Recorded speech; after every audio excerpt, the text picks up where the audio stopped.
Hey, welcome. In this guide, we're going to break down the most common pediatric skin conditions that you'll see as a nurse. From everyday rashes to serious burns, understanding what makes a child's skin so unique is absolutely key to giving the best care.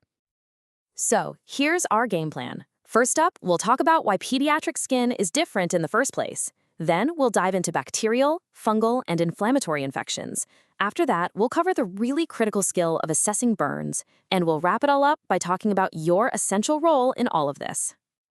All right, first things first, let's get into what makes a kid's skin so different from an adult's. Getting this part right is the foundation for pretty much everything else we'll talk about. So you might look at this and think, okay, thinner skin, so what? Well, it has some huge clinical implications.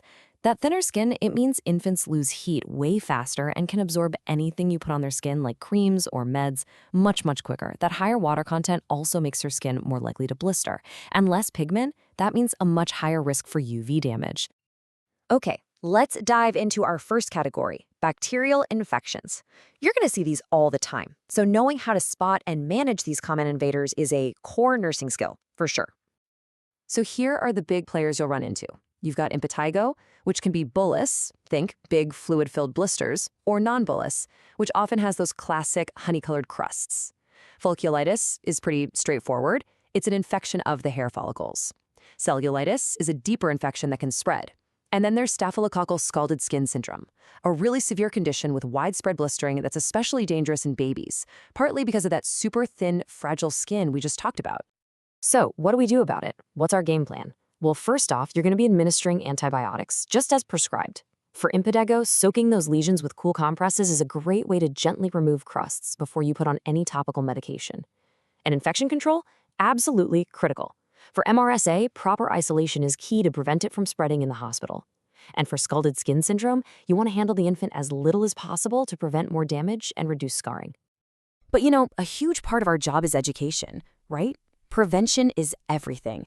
Simple things like stressing good old-fashioned hand washing and hygiene, keeping a child's fingernails short and clean so they can't scratch, and cleaning any little cut or scrape right away.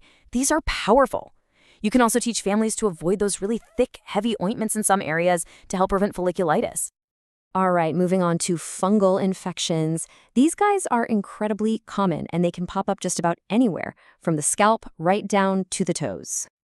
You're going to hear the name tinea a lot. It's just the medical term for these fungal infections.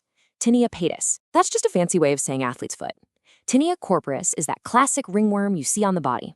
Tinea capitis is on the scalp. Tinea curis is jock itch, and tinea versicolor shows up as discolored patches, usually on the trunk. So when it comes to managing these, it's really a 1-2 punch, medication and some really important family teaching. A key piece of info for parents is that for ringworm, Tinea corporis, their child can usually go back to school once treatment starts. And believe me, that can ease a ton of stress. For Tinea capitis on the scalp, it's so important to reassure them that the hair almost always grows back in about 3 to 12 months. And then there are the practical tips, washing sheets and clothes in hot water, and for athlete's foot, teaching them to keep their feet clean and dry, wear cotton socks, and use shower shoes in locker rooms. Okay, let's switch gears a bit and talk about our third group, inflammatory conditions. Now, with these, we're not talking about an infection from a bug, but more like the skin itself is, it's overreacting. It's either a hypersensitivity thing or part of a chronic disorder. And the classic example here, of course, is diaper dermatitis. It's a direct inflammatory reaction to the irritants in urine and feces. So it makes sense that prevention is really the best medicine here. Frequent diaper changes and using a good barrier cream with zinc oxide or petrolatum can often stop it before it even starts. But when we get into chronic conditions, the impact goes so much deeper than just the skin. And that brings us to this quote about atopic dermatitis, eczema. And this is so important to remember. That constant nagging itch, it does more than just affect the skin. It messes with sleep, it can really hurt a kid's self-image, and it causes a ton of stress for the whole family. So for eczema, our management goals are about way more than just a cream. It's all about promoting really good skin hydration, trying to maintain that fragile skin barrier, and actively working to prevent secondary infections. Because when kids are constantly scratching, those secondary infections are a huge risk. Then, of course, you'll administer meds like topical steroids or antihistamines as ordered. Okay, We're making a big shift now. We're going from chronic conditions to acute injuries, and this is a really high-stakes topic, pediatric burns. Here, your ability to assess the situation quickly and accurately, it's honestly one of the most critical skills you can have as a nurse. I want you to burn this number into your brain, more than 10%. If a child has partial thickness burns covering more than 10% of their total body surface area, that's a major signal that they need to be transferred to a specialized burn unit. Same goes for any burns on the face, hands, feet, or genitals. Those always require a higher level of care. So let's quickly break down the different types of burns. First up, you've got superficial burns. Think of a mild sunburn. These are the least severe. They only hit that top layer of skin, the epidermis. And while they're definitely painful, they usually heal up in about a week without scarring. Next level down is a partial thickness burn. This one goes a little deeper, into the dermis, and you'll often see blistering. Think of a bad scald from hot water. These take about 2 weeks to heal, and they do carry a risk of scarring, especially if it's a deep partial thickness burn. And then you have full thickness burns. These are the most severe, no question. They go through all layers of the skin, and they actually destroy the nerve endings, so kind of weirdly, they might be painless right at the center. These cause major tissue damage, will always scar, and require a really long, complex healing journey. So if you have a child with extensive burns, your priorities are crystal clear, and they happen in a specific order. Number 1, always, is airway. You have to promote oxygenation and ventilation.